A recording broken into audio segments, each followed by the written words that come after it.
poder esperar. Como ya vemos, muchas personas conectadas. Genial. ¿Qué tal, Arturo? ¿Cómo estás? Muy bien, ¿y tú, Jessica, qué tal? Bien, buenos días en México. Buenos Buenos días. días. Madrugaron a Buenos días. educación. Para ti es la una, ¿verdad? Bueno, empezamos. ¿Qué dicen? Sí, Sí. listo. Bueno, Sí, pues listos. bienvenidos a Bloom México. Mi nombre es Jessica Heredia y soy parte del gremio de baristas del Consejo de Liderazgo.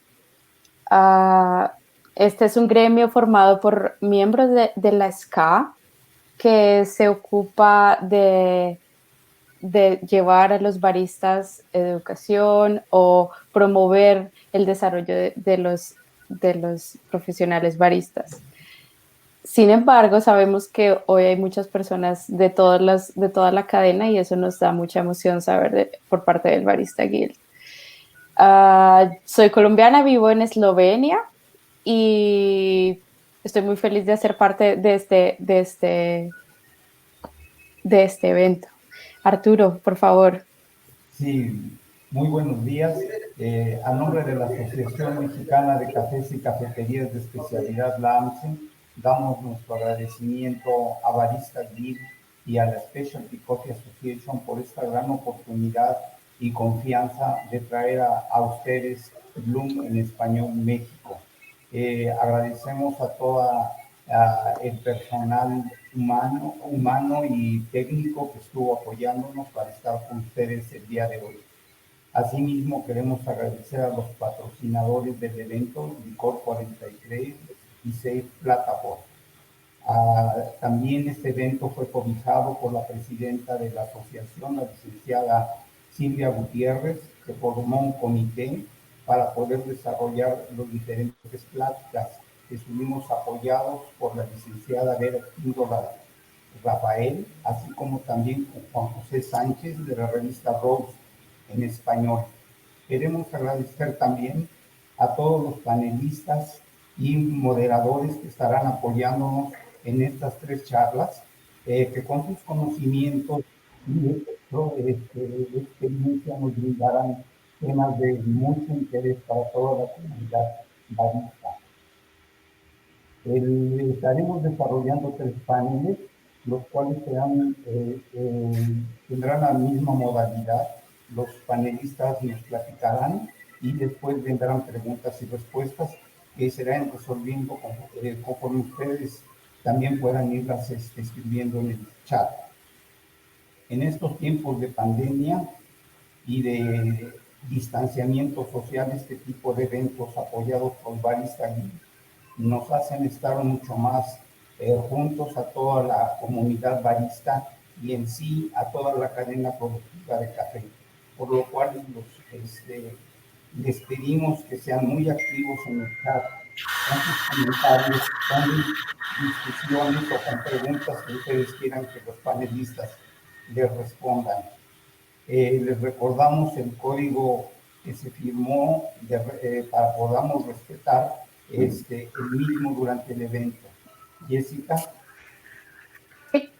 Así como Arturo nos estaba diciendo, estamos muy felices de hacer un evento en español. Es el primer evento de parte del Barista Guild. Por eso, gracias a la tecnología, es más fácil hacerlo más accesible para todos. Gracias a esta tecnología y al apoyo de todos nuestros patrocinadores, que está Rose Magazine, Bruista y Licor 43, y también aparte de la Asociación Mexicana de Cafés y Cafeterías de Especialidad, podemos hacer todos juntos como comunidad este evento. Entonces, ¿qué más podemos decir? Si presenta alguna dificultad técnica, por favor, refresque el navegador, revisar su conexión a internet, intente salir. Entonces, si no funciona el realizar eso, entonces puede salir y conectarse de nuevo. Si tiene más problemas al conectarse, simplemente nos escribe por el chat si puede o esperamos que no sea más. en redes sociales, no olvides seguir al Barista Guild, @BaristaGuild, y si quieren usar en sus redes sociales también #BloomMéxico. Y pueden también inscribirse para noticias. Si tienen preguntas cómo hacerse miembro del Barista Guild, pueden escribirnos. Está nuestro correo electrónico blgc@ssa.coffee. Y eso es todo. Creo que podemos empezar. ¿Qué más nos falta? Esperemos que aprendan mucho y por favor no duden en comentar, en escribir, si tienen preguntas, si quieren saber algo de los temas que estamos hablando, son muy importantes, ya que son temas que se están hablando en todos los 4 Bloom, en la serie de 4 Bloom. Este es el tercero, el primero fue en Alemania, el segundo fue hecho la semana pasada en Estados Unidos, este es el tercero en México. Estamos hablando de los mismos temas y queremos que toda la comunidad participe. Bueno, Arturo, si quieres puedes presentar el primer panel. Sí, damos la bienvenida al primer panel que va a hablar de la comunidad del Café Somos Todos, igualdad, diversidad e inclusión. El moderador será el licenciado Cleófas Arreola, director de Tropical Mocha Sabarex, y los ponentes la maestra Laura Ruiz de Córdica 21AC, el licenciado Leonardo Poblete de LEC Solutions y la ingeniera Silvia Robledo Torres de CESMA SC. Muchas gracias.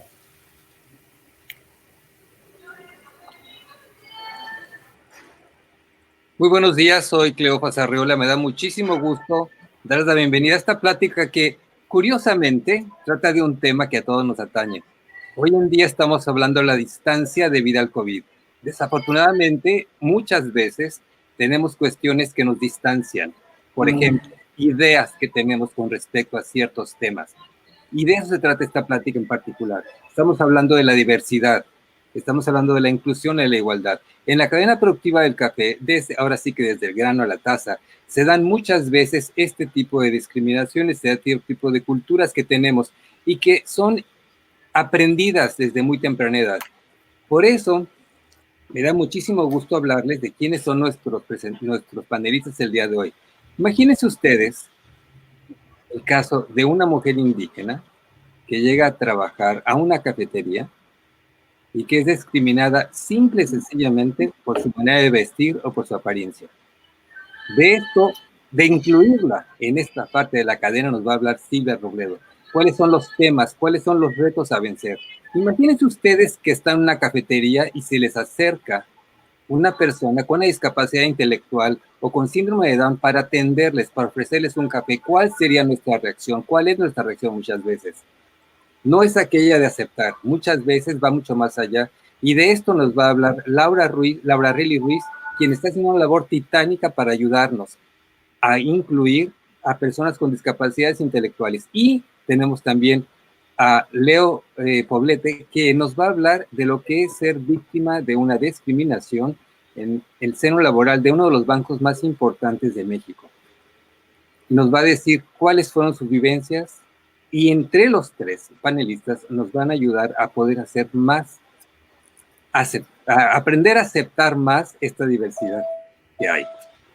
Le voy a presentar ahora a Laura Ruiz, que nos va a hacer el favor de hablar precisamente de ese tema tan interesante que es la discapacidad intelectual y síndrome de Down en el ámbito laboral.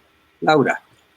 Hola, buenos días a todos. Muchísimas gracias. Antes que nada, es un verdadero honor ser parte de este gran evento. Adelante, Laura.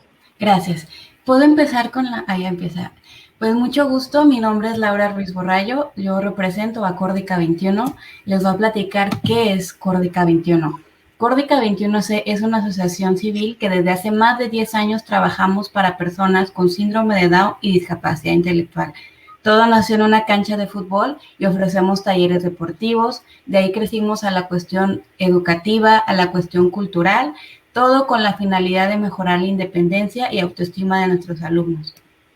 Después de, en general, Córdica 21 parte del deporte, educación y cultura. Contamos con una escuela de fútbol, escuela de básquetbol, escuela de fútbol estatal, torneos nacionales e internacionales de fútbol.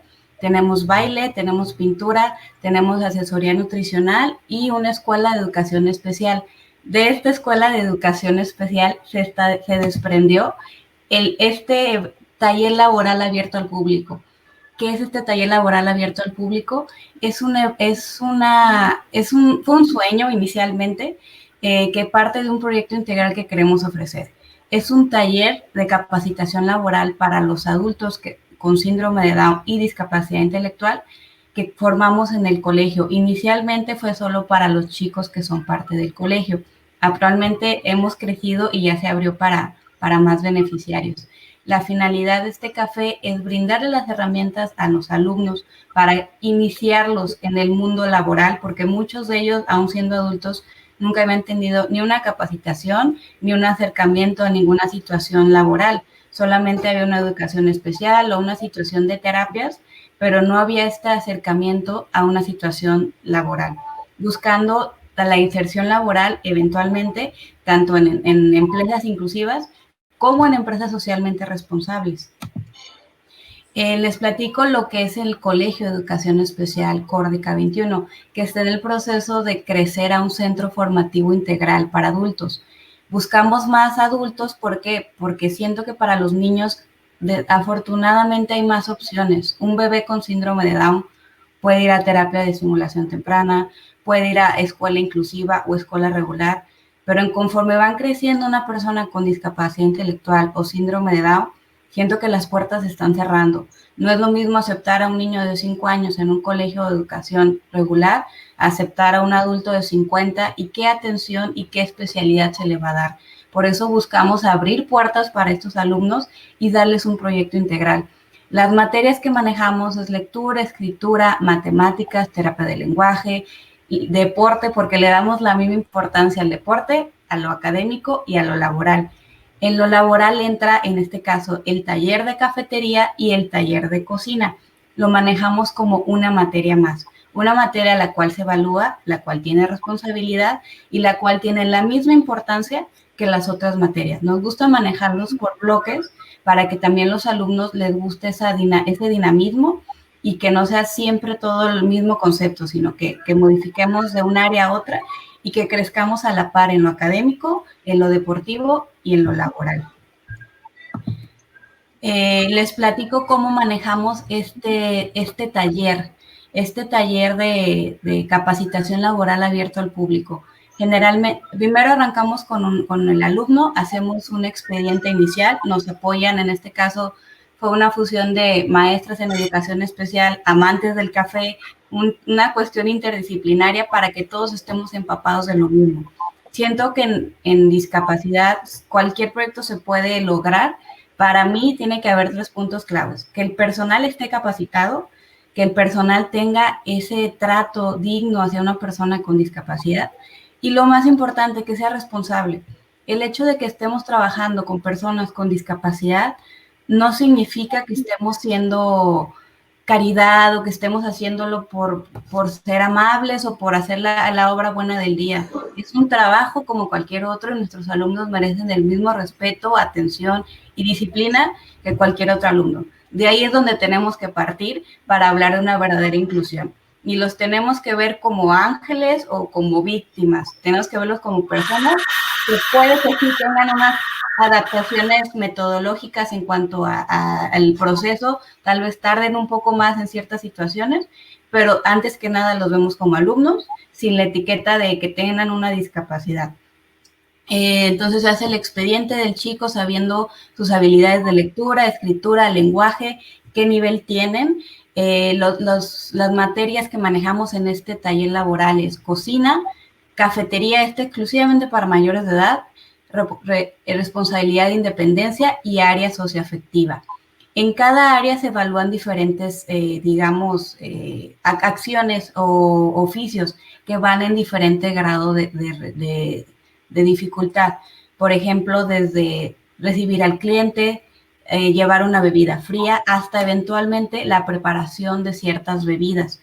Todo depende de la capacidad con que el alumno cuente. Algo que me gusta decir mucho es que sí, todos los chicos que tenemos tienen síndrome de Down o discapacidad intelectual, pero no significa que tengan las mismas capacidades de desarrollarse en el mismo entorno. Como todos, tienen personalidad propia, tienen más habilidades en una cosa que en otra, y esto para mí lo festejamos, porque se me hace padre que no que tengan síndrome de Down significa que son iguales en todo, las mismas capacidades, las mismas acciones. Claro que tienen similitudes, pero sobre todo celebramos esas capacidades específicas. Hay chicos con una habilidad cognitiva muy avanzada que tienen la capacidad de tener más responsabilidades, pero también nos enfocamos a las personas con discapacidad intelectual severa, que puede que no accedan tan sencillo a un trabajo ya que no tienen lenguaje, pero también son parte de esta situación laboral. Los parámetros que manejamos, como digamos, para crear el currículum, es esto de no lo realiza en proceso y lo realiza. Los grados de dificultad van variados y son progresivos. Los evaluamos cada 6 meses. Un ejemplo de responsabilidad e independencia, si queremos que realmente tenga una situación laboral, tienen que llegar con un uniforme a tiempo, limpios y presentables. Eso es lo principal. ¿Ok? Y bueno, hemos tenido personas de varios países que nos han visitado. Esto es un proyecto integral. Para agradecerles a todos, quiero decirles que Córdica 21 es un espacio inclusivo donde todos son bienvenidos, donde celebramos la diversidad y donde rompemos esa burbuja de sobreprotección a la que las personas con síndrome de Down generalmente están, digamos, aisladas. Aquí todos son bienvenidos y celebramos la diversidad en todos sus aspectos. Los invito a que tomen un café con sabor a inclusión. Muchísimas gracias. Muchísimas gracias, Laura. Qué interesante. Y les recuerdo que las preguntas las vamos a tomar al final de los 3 para que así nuestros panelistas tengan oportunidad de terminar sus presentaciones. Muchísimas gracias, Laura.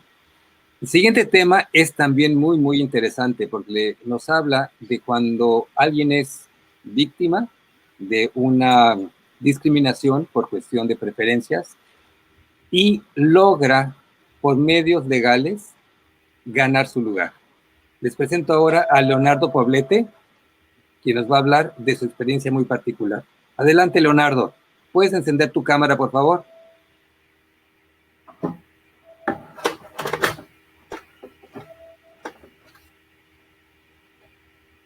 Leonardo, ¿puedes encender tu cámara? Listo.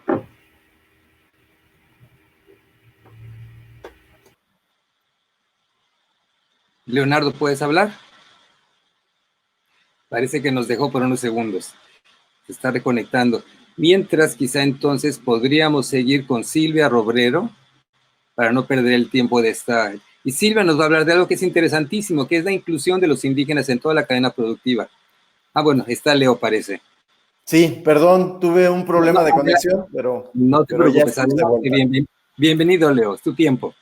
Para mí es un honor estar este día acompañándolos en este panel para hablar sobre la discriminación, cómo se da en el ámbito laboral respecto de las minorías y para compartirles un poco la no muy grata experiencia que he sufrido yo como miembro de la comunidad LGBT, en donde sufrí discriminación por uno de los bancos, como bien decías, Cleofas, uno de los bancos más importantes a nivel global respecto de la banca privada, como lo es el banco suizo UBS. El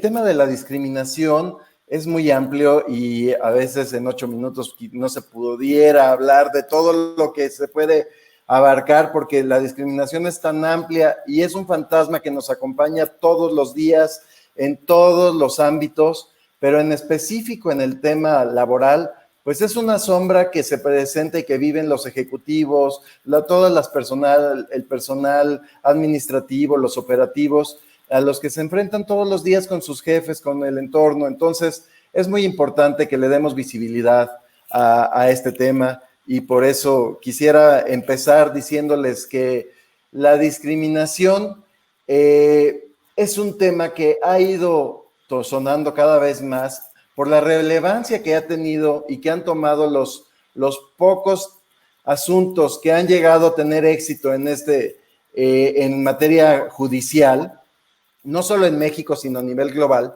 ¿Por qué? Porque es un proceso muy largo, muy desgastante, en el que la víctima realmente se enfrenta no solo al agresor, y a su entorno, sino también a las instituciones que muchas veces están, pues se tienen problemas burocráticos para lograr demostrar que se ha sufrido esta discriminación. En México en particular, ¿qué podemos hablar de la discriminación? Bueno, la Constitución Política de los Estados Unidos mexicanos establece que todas las personas gozarán de los derechos humanos reconocidos por la Constitución y en los tratados internacionales de los que México sea parte, así como de las garantías para su protección y cuyo ejercicio no podrá restringirse, suspenderse, salvo en los casos y bajo las condiciones en que la Constitución lo establece.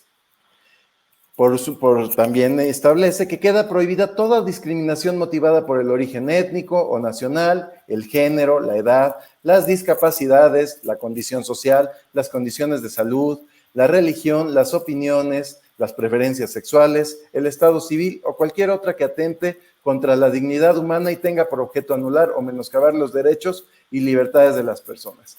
¿Qué podemos rescatar de aquí? Bueno, pues que todas las personas en México están protegidas por la Constitución y por las leyes y los tratados internacionales que se han firmado por el Estado mexicano. Asimismo, establece ciertas categorías que quedan protegidas de una manera especial. Es decir, que si tú formas parte, que puedes sufrir discriminación por parte de tu género, la edad, etcétera. Entonces, aquí es muy importante que hablemos de que en materia legal, las leyes han dado un paso muy importante en México y en el mundo. Hay protección importante para estos grupos vulnerables y hay instituciones que se están creando para proteger los derechos. ¿Qué sucede en la práctica? En la práctica, las empresas trabajan mucho sobre certificaciones, la emisión de manuales y la aplicación de manuales que le den protección a estos grupos vulnerables, que hablen de diversidad, de equidad, de igualdad. Pero ¿qué es lo que sucede? Que muchas veces no logramos aterrizar en la práctica estas políticas, estos manuales, esta protección legal que realmente tenemos todos las personas solamente por existir, pero que entonces, cuando estamos presentes frente a un homofóbico, un discriminador, pues que muchas veces nos genera un ambiente muy desfavorable, un ambiente en el que se restringen los derechos, en el que se distingue, en el que con intención o sin ella, como bien dice la ley para prevenir y eliminar la discriminación en México, se menoscabe o se anule el reconocimiento o el goce de los derechos de las personas. En mi caso les quiero platicar que yo llevo más de 20 años siendo abogado financiero, en el que estuve a cargo de proyectos bastante importantes dentro del sector financiero mexicano, en bancos, casas de bolsa, la Bolsa Mexicana de Valores, y en mi último trabajo tuve una experiencia muy poco favorecedora, la verdad muy desagradable. ¿Por qué? Porque desde que comencé a trabajar en este banco internacional, conmigo todo fue una excepción. Los bonos, siempre había un error, las oportunidades de crecimiento, siempre había un pretexto para que no se me dieran. ¿Y esto por qué? Porque realmente yo decidí desde muy temprana edad y desde mis inicios en el sector financiero que yo iba a ser una persona que me iba a sentir orgulloso por ser quien soy y que no iba a tapar mi orientación sexual frente a nadie.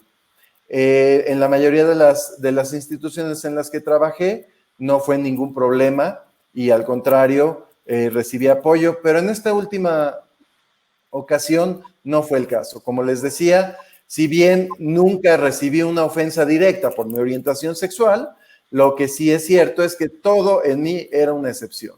Todas esas oportunidades que mis compañeros gozaban de manera inmediata o automática cuando se daba una oportunidad de crecimiento laboral, es decir, cuando se iba un jefe y eran el reemplazo automático de esta persona, pues ellos ascendían. En mi caso no.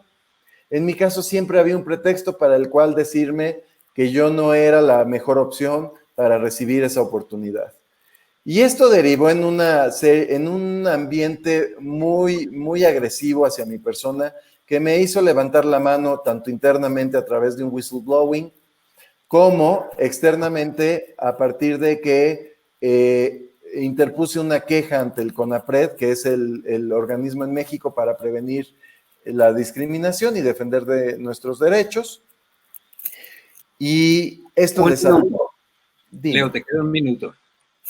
Entonces, bueno, esto desató una serie de actos que me llevaron a ganar en CONAPRED todas las instancias. Al día de hoy, la CONAPRED determinó que sí fui víctima de discriminación por parte de este Banco Internacional y que por lo tanto mis derechos se vieron vulnerados. Y es por eso que me gustaría terminar diciéndoles que es muy importante que alcemos la voz cuando estemos frente a este tipo de actos, que no nos quedemos callados. Es difícil y es muy importante que se vaya conociendo en el mundo exterior que la discriminación existe y que los derechos se tienen que hacer valer.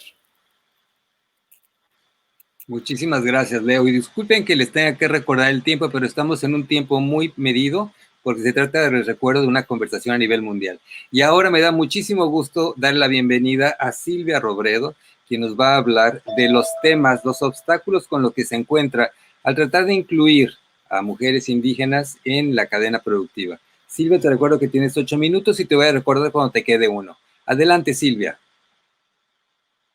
Silvia, ¿tienes encendido tu micrófono? ¿Tu micrófono, Silvia? Ahora sí. Adelante, Silvia. ¿Sí? Sí. Bueno, pues un gusto estar aquí con ustedes y participar en esta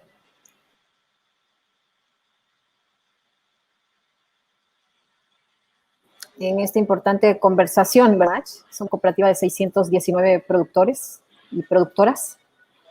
Para las mujeres en especial ha sido, pues desde que yo recuerdo y que yo soy hija de productor y nací, crecí dentro de los cafetales, pues ha sido difícil para las mujeres y en especial para mujeres de las comunidades productoras. Que en SESMASH estamos en 5 municipios, en 42 comunidades, y actualmente tenemos 128 mujeres que son parte de la cooperativa,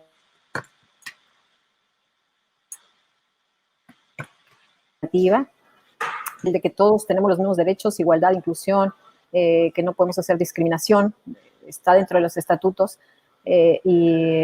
pero pues como cooperativa somos aún todavía un mundo muy pequeño a comparación de todas las comunidades de los que está. Hemos trabajado fuertemente en poder ir empoderando a las mujeres, en poder ir, que no exista la discriminación. Sin embargo, es difícil, un poco hasta por cultura, se puede decir, en la zona, en Chiapas, es muy difícil el que las mujeres puedan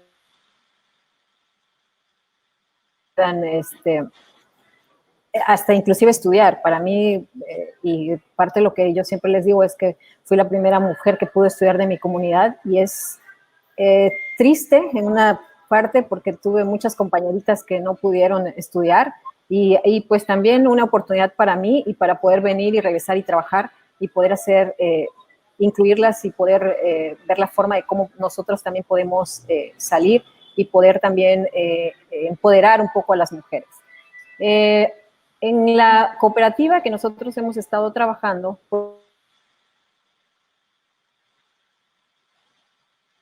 pues se ha hecho, inicio empezó como el proyecto de Laura, que era como justo con algunos talleres, con algunas, empezar con algunos talleres de autoestima, de equidad de género, hasta con los esposos. A mí me tocaba ir y platicar con los esposos de las socias para que los dejaran capacitarse, para que dejaran que fueran a un taller, y prácticamente me tocaba escuchar cuando decía, sí, pero que se lleve a los niños, o sí, pero que vaya. Entonces, pues aún así fue como empezamos, y ahora tenemos un grupo fuerte de productoras que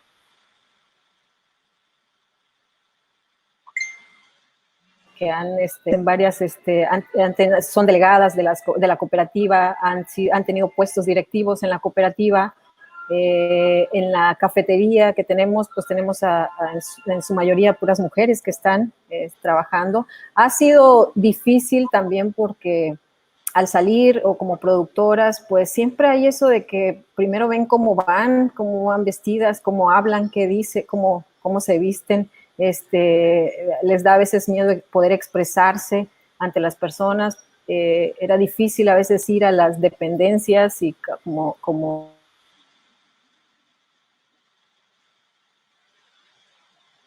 dicen, ha sido así en muchos aspectos, pero hemos podido salir de eso y también poder enseñar. Tenemos un grupo fuerte de mujeres que inclusive vendemos nuestro café exclusivamente como de mujeres, como productoras, como café femenino le llamamos. Entonces ha sido un reto y tenemos también atrás de todo esto, de lo del café, pues hemos estado en las comunidades, empoderando a las productoras, pero también ayudándolos con algunos programas de salud.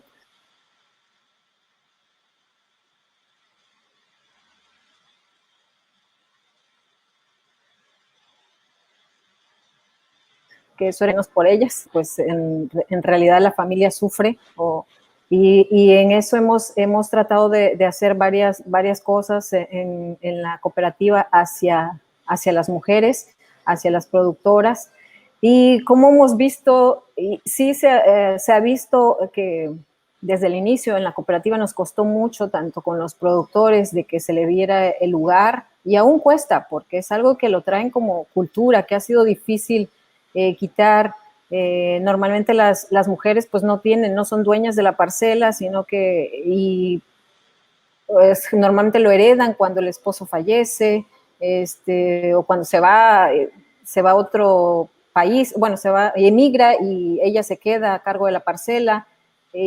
Normalmente si el papá va a heredar, rara vez hereda a las hijas, son pocos los papás que heredan a las hijas, siempre es el hijo, los hijos. Entonces hemos estado trabajando mucho esos temas en las comunidades y también aunque se tuvo que iniciar con lo que siempre se dice, con todo lo de seguridad alimentaria, entrar con salud, entrar con esos temas, para que poco a poco se fuera aceptando y se fuera dando de que las mujeres también tuviéramos el lugar que nos corresponde y también el lugar que se tiene por la cuestión de lo que saben, de lo que han aprendido, que tenemos los mismos derechos, que también tenemos, que todos somos iguales en la comunidad, en los hijos, en las comunidades. Entonces hemos estado trabajando mucho estos temas y la cooperativa ha ayudado, y con todo esto de lo de comercio justo también que nos ha ayudado a que esto se logre. Creo que somos una de las cooperativas que ha trabajado un poco más fuerte en esto de las productoras, de las mujeres, aunque todavía hay mucho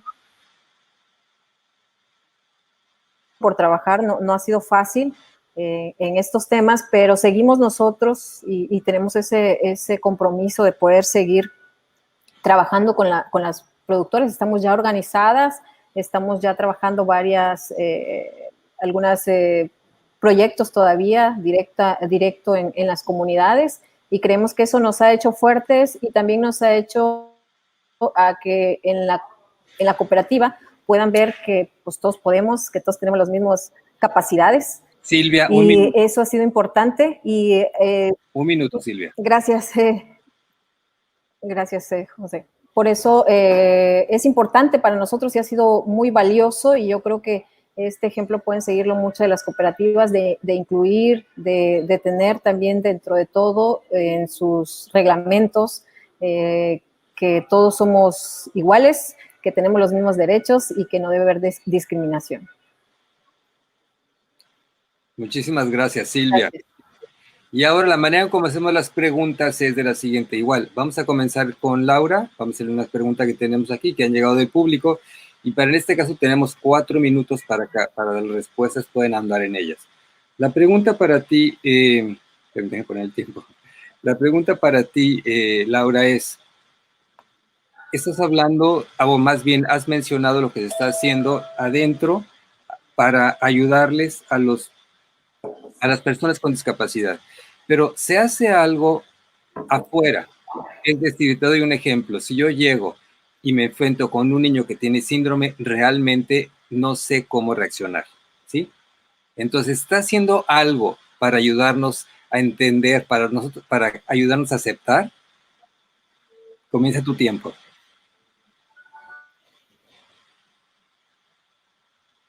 Creo que está apagado tu micrófono. Ahora sí. 4 minutos.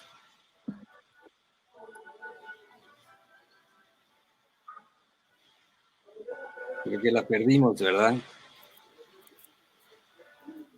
Sí. Parece que se desconectó. Yo creo que si no se conecta enseguida, comenzaremos con Leonardo y así le damos tiempo a que se reconecte. Entonces, Leonardo, igual tienes 4 minutos y la pregunta sería, que es una pregunta doble. ¿Cuál sería el costo más alto que has tenido que pagar? O si esto ha significado un costo, ¿y qué consejos le darías a una persona que está siendo víctima de una discriminación, como en el caso laboral, como en el caso que mencionaste? Este es el tiempo. Gracias. Mira, podríamos hablar de que el costo más alto que he sufrido a partir de que viví este proceso de discriminación es el que perdí la tranquilidad, tanto laboral, económica, mi estabilidad financiera, mi estabilidad familiar, todo eso se ha visto vulnerado. Otro de los costos más importantes fue mi proyecto de vida. Al final de cuentas, yo era un abogado en una notable, creciente carrera profesional y a partir de que decidí alzar la voz en esa ocasión, pues dejé de tener oportunidades laborales dentro del sector financiero. Yo creo que si bien el beneficio que va a haber con el precedente que se está dejando en mi caso y con toda esta batalla legal que aún sigo viviendo, porque al final no ha terminado mi asunto, si bien gané las instancias en CONAPRED, en las demás tribunales sigo luchando por defender mis derechos y porque se haga valer la justicia. Entonces, ellos tienen recursos ilimitados y han puesto todo lo que tienen a su alcance para enfrentarse a mí. Entonces, la verdad es que ha sido muy compleja esta defensa por mis derechos. Y yo qué te podría decir que como recomendación para la gente que está viviendo discriminación. Una, que traten de documentar todo lo que tengan a su alcance, documentos, grabaciones, correos electrónicos, testigos, todo para que cuando decidan alzar la voz, estén preparados para enfrentarse a una de las batallas más importantes que van a tener en sus vidas. Porque no es fácil. La verdad es que no es fácil. Muchas veces el mundo se vuelve totalmente en tu contra, aunque te vean como víctima. Entonces, es muy, muy complejo demostrar y hacer valer estos derechos frente a tus jefes, frente a tu familia, frente a todo el mundo, porque no terminan de entender que realmente la discriminación va destruyendo todo tu entorno. Oye, ¿y hubo alguien que te dijese, no te metas en eso, quédate callado? Sí, por supuesto. Al final todo el mundo, todos mis amigos, en teoría del sector financiero, me decían, pero si te va bien, ¿por qué estás levantando la voz? Sabes que ya nadie te va a dar trabajo. Y algunos todavía me decían, cuando vieron que salí despedido de mi trabajo y que me quedé sin fuente de ingreso, me decían, pues eso y más te mereces por haberte atrevido, por haber alzado la voz. O sea, es increíble que de verdad la gente te dice que eso te merecías por alzar la voz. Oye, ¿y qué te mantuvo ahí? ¿Qué te mantuvo en la pelea? Mi familia. Tengo 2 niños que adopté con mi esposo y la verdad es que ese ha sido mi motor, porque yo los adopté para darles una mejor vida a la que podían tener en las condiciones en las que estaban. Entonces, la verdad es que ese ha sido mi motor, o sea, no solo en lo económico, sino en que ellos se den cuenta de que vale la pena luchar por los derechos y que aunque su familia es una familia diferente, es importante que se sientan orgullosos de pertenecer a su familia y de tener dos papás, y que sus papás han hecho todo lo posible y todo lo que esté en sus manos por hacer valer sus derechos y porque vivan en un mundo más incluyente y más diverso. Oye, Leo, qué fuerte historia. Y gracias por compartirla con nosotros. Estoy seguro que estás abriendo los ojos a muchísima gente que quizá había pasado por cosas similares. Y la otra cosa que yo quería acotar es que cuando hablamos de diversidad, curiosamente, no necesariamente nos está hablando de diversidad, porque muchas mujeres se enfrentan a esa misma discriminación, no por ninguna preferencia, sino simple y sencillamente por el hecho de ser mujeres. Entonces son temas que finalmente se aplican a todos. Así que mil gracias por tu participación. Creo que es un modelo a seguir por la manera en que te enfrentaste a esto. Gracias. Laura, ahora sí estamos contigo. Si quieres comenzar a hablar. Gracias. Referente, cualquier asociación tiene la responsabilidad, desde mi punto de vista, tanto de capacitar a sus beneficiarios como de concientizar a la sociedad. No se trata solo de trabajar en un entorno y ya. Un ejemplo de un cliente que llega a la cafetería, lo primero que se va a encontrar son infografías del cuántos son los tipos de discapacidad, la terminología correcta, que es el primer paso, que no solamente van y se toman un café, sino aparte de que llevan ya un conocimiento previo. El principal modo de inclusión es el conocer a las personas que viven con una discapacidad. Me preguntan mucho cómo le digo a una persona con discapacidad. Tan sencillo y tan complejo, pregúntale cómo se llama y dirígete a él. Así de sencillo y así de complejo. La terminología de persona con discapacidad puede ser como para referirte a un colectivo, pero en el uno a uno buscamos como cafetería, como asociación, llegar a esa naturalidad de la discapacidad. El mundo de la discapacidad no es un sector externo que está aislado en una comunidad y ellos tienen su mini ciudad.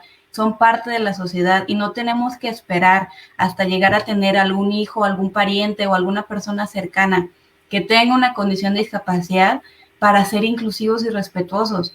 Aquí celebramos la diversidad. A mí me encanta que no seamos exactamente iguales en todos porque eso nos da permiso de crecer y de aprender.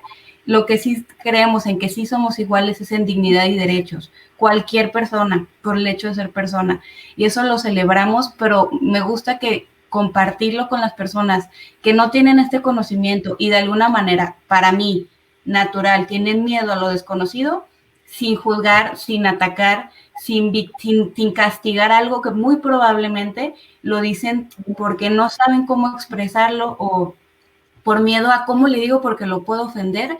Buscamos quitar esos prejuicios, ese miedo con una naturalidad. Conócelo, pregúntale, y creo que ahí los principales expertos para mí han sido pues mis alumnos.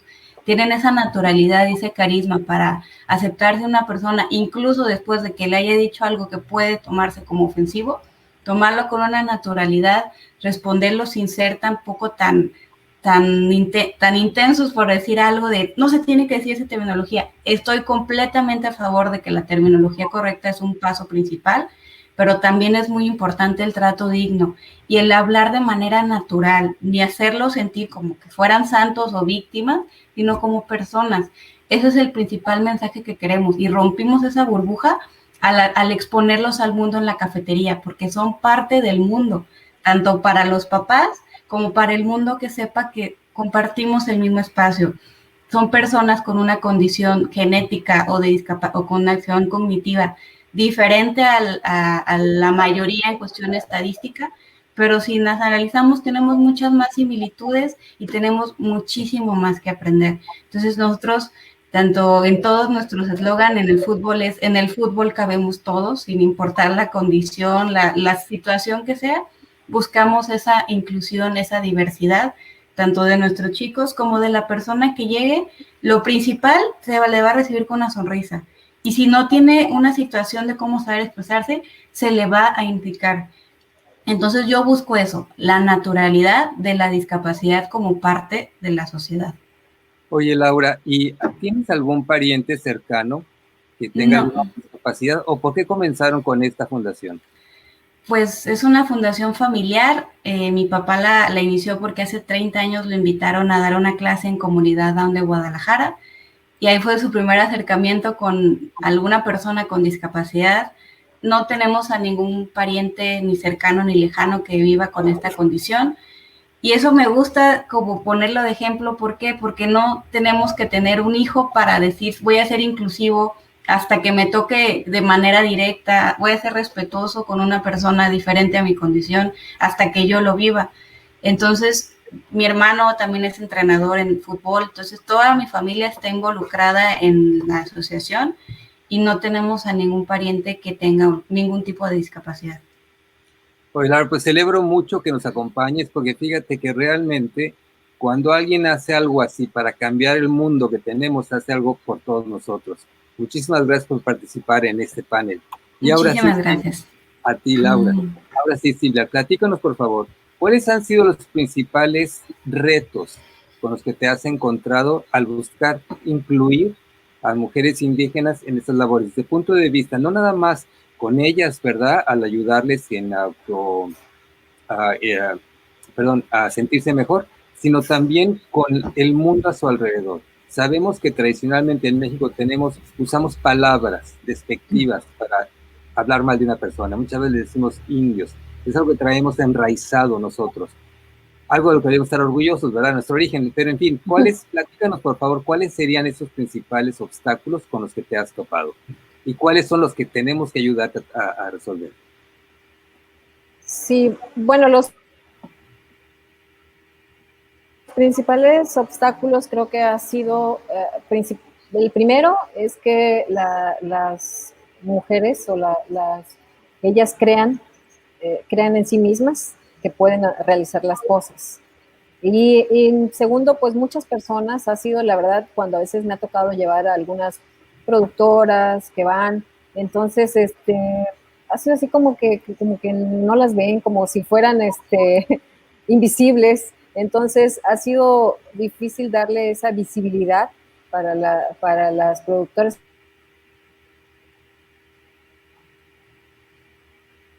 Más cuando a un inicio justo esa autoestima, porque si de por sí la gente reacciona o las personas tratan de esa forma, entonces es difícil para ellas poder ir poco a poco y expresarse o abrirse camino en lo que quieren o en lo que desean. Entonces el mundo del café es machista, la verdad, casi en todo, o al menos así donde estamos. El mundo.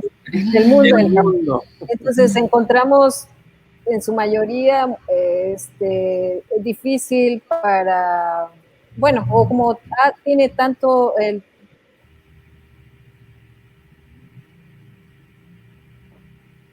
tanto tiempo, entonces un poco difícil para las mujeres o las que han estado, porque son mujeres luchonas, porque han estado pues contra corriente, contra obstáculos que se han encontrado y los han sabido sobrellevar y pasar, pero en sí ha sido muy difícil para las mujeres. Yo recuerdo las reuniones en el café, pues solo una mujer o dos o tres, ahora afortunadamente ya vemos más, pero y yo creo que eso nos falta, incluir más, darles más oportunidad.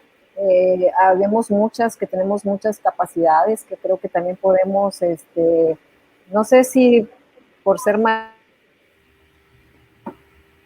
machista en eso o porque no ven tal vez las capacidades o no tienen la confianza tal vez en lo de las mujeres, pero yo creo que eso en esto hay es donde nosotros podemos pues apoyar y también entender.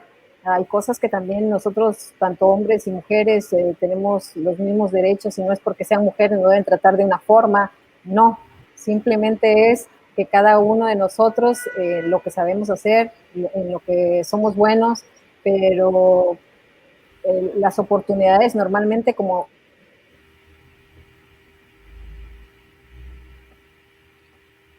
entonces se dan las oportunidades. Entonces hay todavía como más confianza en que sea un hombre, a que sea una mujer, a que esté al frente de algo, a que realice esto.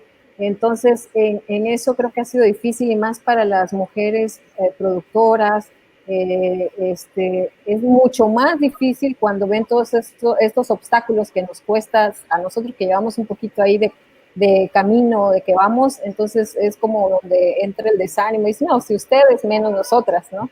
Entonces, por eso es importante que yo creo que seamos un poco más pues abiertos, el de tener también como el de que las oportunidades, pues yo siempre he dicho que se trata de las habilidades de la persona y no porque si es esto o lo otro. Entonces hemos estado trabajando mucho en que haya mucha igualdad, mucha inclusión en todo. Entonces yo creo que eso es un tema que tiene que ver desde nosotros, desde los valores. Entonces es algo que nosotros tenemos que trabajar todavía mucho. Se acabó. Muchísimas gracias, Silvia.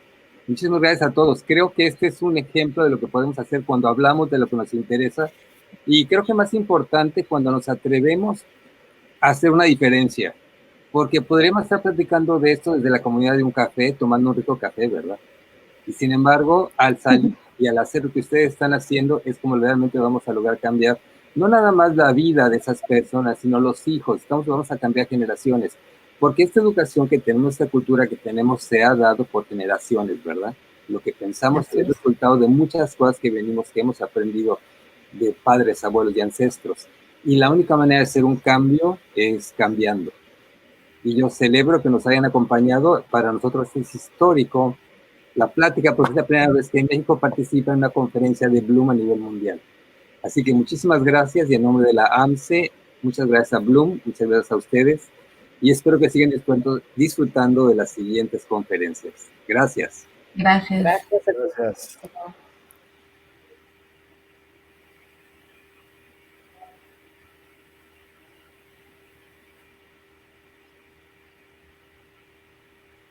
Parece que tenemos un poco más de tiempo, ¿eh?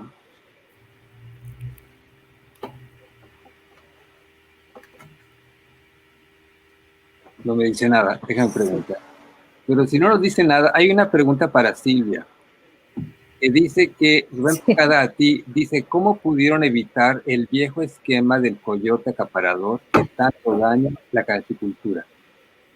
Ustedes como organizándonos, esa es una de las formas, es la única forma que podíamos hacer porque pues cada quien por sí sola pues era difícil, entonces ha servido mucho el organizarnos, el estar en una cooperativa, el que pues nosotros pudiéramos ofrecer el café, trabajar mucho en la calidad también y poder buscar nuestros propios clientes, porque sí, en la zona es una zona todavía que hay mucho coyotaje y pues antes que se los cambiaban por productos básicos, entonces la única forma como se logró sobresalir es justo formando una cooperativa. Ya. Y tengo una pregunta también para Laura, que dice que nosotros, desde el punto de vista consumidor, ¿qué podemos hacer para cambiar esto? En esta situación, lo principal sería la inclusión. Creo que para llevar a hacer un cambio radical a nivel mundial, la clave es ser empático y respetuoso, ser consciente que puede que la persona enfrente a mí no tenga la misma situación que yo estoy viviendo, tal vez tenga ciertas diferencias hasta en cuestión de ideología o de condición, pero eso no significa que va a ser diferente a mí o que no puede ser parte. La clave de encontrar la inclusión, ya sea como consumidor o como cualquier persona, es empezar a trabajar la empatía, y desde la empatía se puede construir una verdadera inclusión en todos los ámbitos. Oye, y la misma pregunta sería entonces para Leo. Mira, yo creo que debemos de trabajar, como dice Laura, en la inclusión. Yo creo que se ha avanzado mucho en el mundo en materia de darle visibilidad a los grupos vulnerables. Se ha trabajado mucho en que se hagan procesos manuales. Todas estas políticas que tienen las empresas de inclusión y de diversidad son muy buenas. No es que no sirvan, El tema es que el siguiente paso que tenemos que dar es que logremos aterrizarlas en la práctica. Es decir, que realmente en el día a día las personas no se vean vulneradas en sus derechos por sus jefes, por un cliente, por un supervisor. Eso es en lo que tenemos que trabajar, en que se apliquen y realmente sean efectivas, porque de nada sirve también tener unas políticas muy bonitas en papel si a la mera hora no las aplican y cuando se presenta un caso de discriminación, toda la empresa se vuelve en contra de esta persona, ¿no? Ahorita que estaba escuchando a Silvia, me cae en cuenta que en México hay asociaciones también muy importantes que están trabajando por la discriminación indígena en el sector financiero, porque se les niegan los derechos a las personas que pertenecen a un grupo étnico diferente, a que tengan siquiera acceso a las sucursales bancarias. Entonces, tenemos que trabajar mucho. O sea, la discriminación, como les decía en un inicio, es un fantasma que se vive todos los días en todos los grupos de nuestra sociedad. Y tenemos que lograr que se vaya poco a poco erradicando. Pues me decías que hay muchos lugares en los pueblos no hay bancos, ¿verdad? Sí, no hay interés de abrir sucursales bancarias en las comunidades indígenas. Y eso es en lo que se tiene que ir trabajando, porque no se puede hablar de una bancarización de los países si no tienes acceso en todos los ámbitos de las comunidades. Y no solo en las ciudades, sino en estos pequeños pueblitos, también tienen que empezarse a abrir sucursales y se tiene que dar esta cultura de los servicios financieros, ¿no? En este caso. Entonces, hay un mundo para caminar todavía en materia de discriminación y en materia de derechos indígenas, ¿no? Y de igualdad.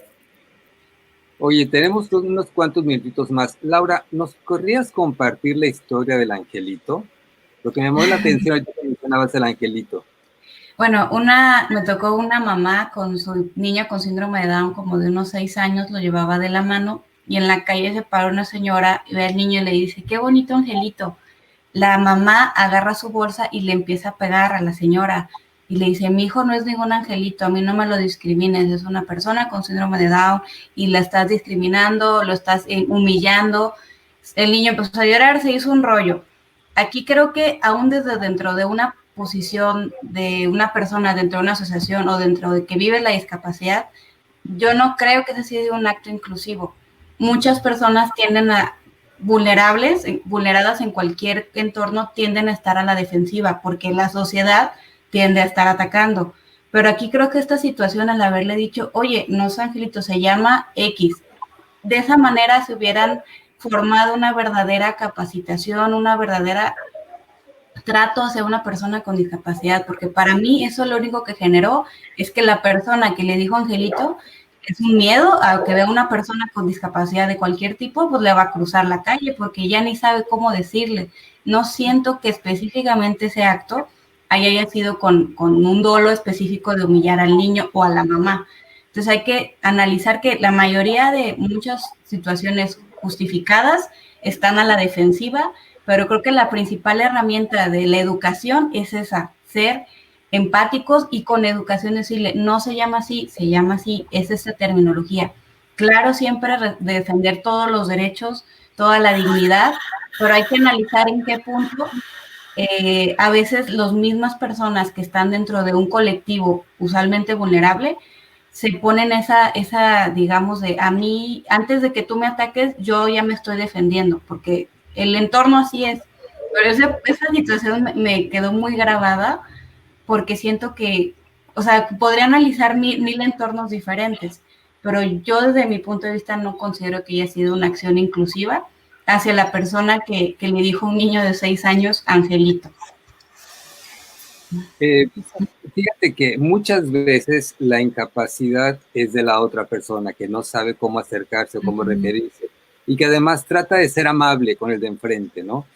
Lo que pasa es que esto se ve, claro, cuando uno va por la calle y se encuentra, uno está sentado en algún sitio y se encuentra con alguien que tiene una discapacidad Y en el caso de alguien con un síndrome o tiene una discapacidad psicológica, muchas veces no son tan obvias como una discapacidad física.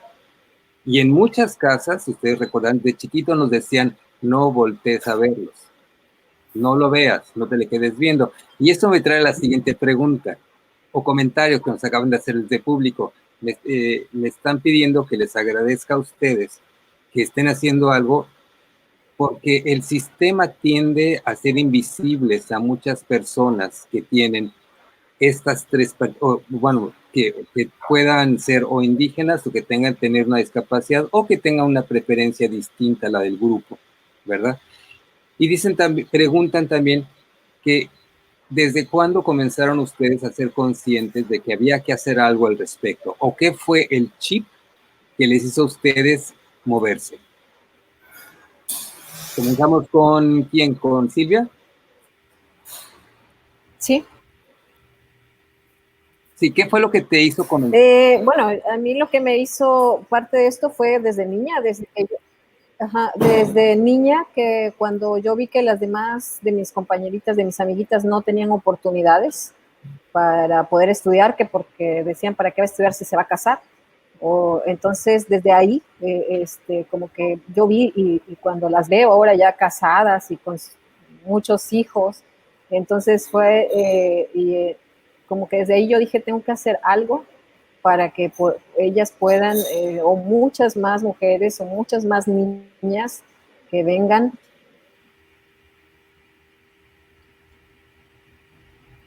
y tengan, sí, para cuando una mujer ya casada, ya con sus niños, productoras, también puedan crecer en todos los ámbitos y no puedan sufrir discriminación cuando tienen que salir, cuando vamos a algún lado.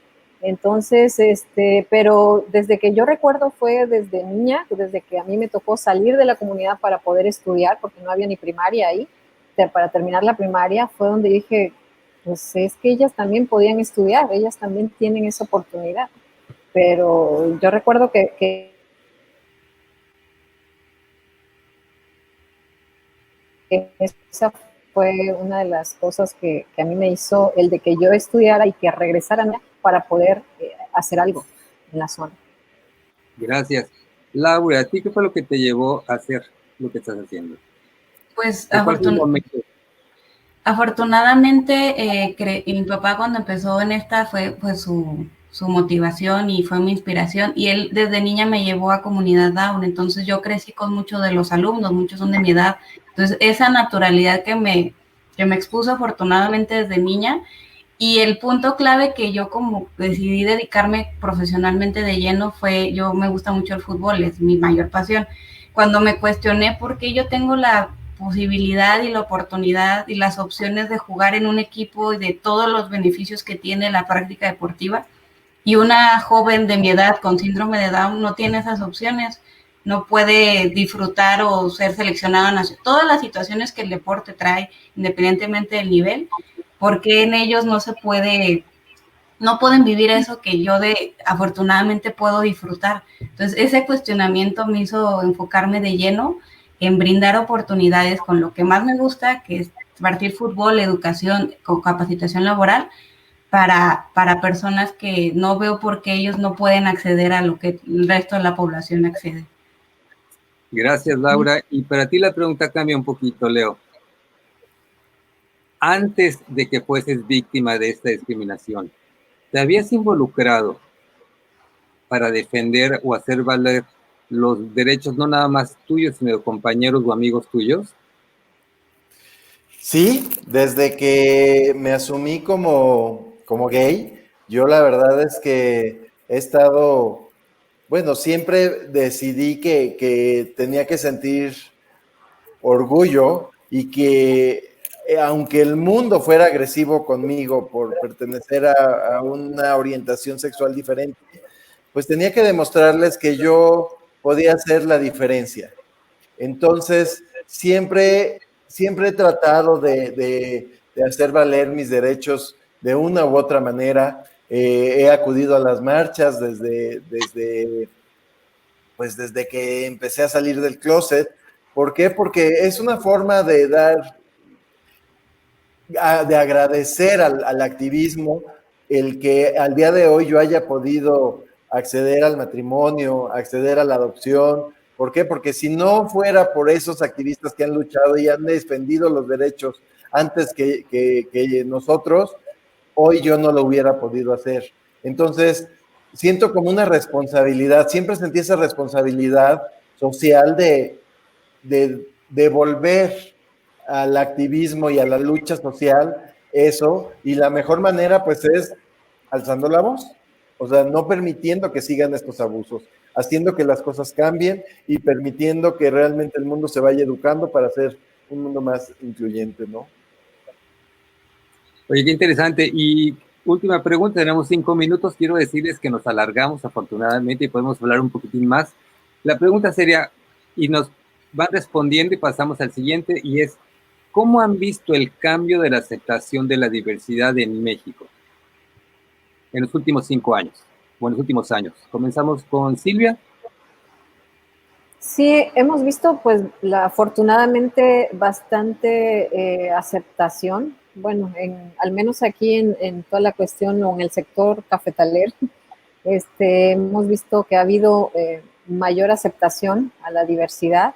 Es difícil todavía este tema a veces hacia las comunidades, hacia los pueblitos, en las comunidades donde tienen usos y costumbres. Es aún un poco más difícil, pero en estos últimos 5 años creo que a la fecha ha habido mayor apertura a la aceptación de la diversidad, a la inclusión, y entonces yo creo que eso nos ayuda a que pues en realidad entendamos por fin que todas las personas tenemos los mismos derechos y que no importa tus preferencias, tanto sexuales, que todos tenemos que tener igualdad. Gracias. Contigo, Laura, ¿cómo has visto? Sí, he visto una mejora. Creo que el principal ejemplo es cuando nace un bebé con síndrome de Down. Sí ha habido mucha diferencia de que ya cada vez se están abriendo más puertas. Todavía hay mucho que trabajar, pero creo que afortunadamente cada vez son menos los casos de que nace un niño con cualquier discapacidad y se le escondía, tenía el miedo de que no fuera ni siquiera sacarlos al parque, o ese temor de un estigma de nació alguien en mi familia con una discapacidad. Entonces creo que sí ha habido un avance en esa situación de naturalizar que antes de que naciera la discapacidad, nació un bebé y tiene que ser motivo de alegría como en cualquier otra familia. Entonces esos avances paso a paso se están logrando y creo que sí ha sido mucho, sobre todo lo que veo de cada vez veo más padres, los dos, atendiendo a bebés. Ya todavía hay casos, pero de que nace el bebé con síndrome de Down y el papá se retira completamente la mamá a veces, que alguno de los dos decida no hacerse caso de la responsabilidad, pero cada vez se ven menos estos casos. Siento que sí ha habido un avance. Y contigo, Leo. Yo creo que hemos tenido un gran avance en materia de derechos, en materia de documentar y dar visibilidad respecto de la discriminación y de la igualdad. Sin embargo, el mundo siento que se está polarizando. En los últimos años, si bien ganamos derechos, también es cierto que hemos perdido espacios. ¿Por qué? Porque el mundo se está radicalizando y están los que están muy a favor y están los que están totalmente en contra de dar derechos, y eso hace que se radicalicen las posiciones y que al día de hoy vivamos una confrontación de derechos terrible, en donde el no te metas con mis hijos por parte de los papás que consideran que hablar de la homosexualidad puede dañar a sus hijos, ¿no? Que hablar de identidad de género puede dañar la cultura de los hijos. Entonces, eso, si bien tenemos mucha visibilidad, y yo creo que en las generaciones jóvenes hay más apertura a los temas de igualdad y de no discriminación, pero yo sí veo una radicalización del mundo y hay que tener cuidado con eso porque nos puede realmente traer a confrontaciones y al final la pérdida de derechos bastante graves, ¿no? Por eso no hay que bajar la guardia y hay que seguir trabajando en eso. Pues fíjate qué curioso.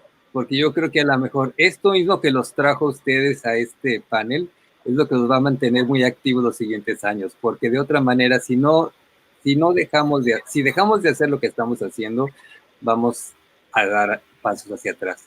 Les agradezco muchísimo su participación y al público les recuerdo que termina esta participación nuestra ahorita y recomenzamos a las 9:20. Dentro de 10 minutos comienza la siguiente plática. Muchísimas gracias a los participantes, al panelista. Quiero decirles que mucha gente se estuvo comunicando, felicitándoles por la calidad de sus exposiciones y sobre todo por la valentía para tomar este toro por los cuernos. Les invito a que se tomen un café. Muchísimas gracias. Gracias. Gracias a todos. Gracias. Saludos. Hasta luego.